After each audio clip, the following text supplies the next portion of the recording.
હાલ નવરાત્રી પર્વની વિવિધ જગ્યાએ ઉજવણી થઈ રહી છે। એક પછી એક દિવસે માં જગદંબાની આરાધના કરવામાં આવે છે। મોડાસા શહેરની અંદર કચ્છ કડવા પાટીદાર પ્રગતિ મંડળ દ્વારા આયોજિત નવરાત્રીની અંદર દરરોજ અલગ અલગ થીમ મુજબ નવરાત્રીનું ભવ્ય અને સુંદર આયોજન કરવામાં આવી રહ્યું છે।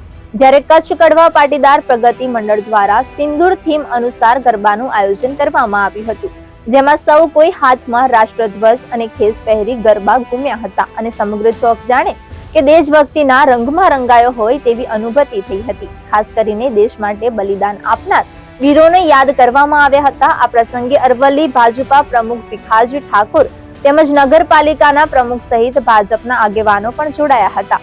નાના બાળકોથી લઈને સૌ કોઈ યુદ્ધ યુવાનો યુવક સહિત અનેક મહિલાઓએ હાથમાં રાષ્ટ્રધ્વજ લઈને ગરબે ઘૂમ્યા હતા અને સમગ્ર વાતાવરણ એક ભક્તિમય હોય તેવું લાગી રહ્યું હતું। આમ કચ્છ કડવા પાટીદાર પ્રગતિ મંડળ દ્વારા સિંદૂર થીમ મુજબ ભવ્ય ગરબાનું આયોજન કરવામાં આવ્યું હતું।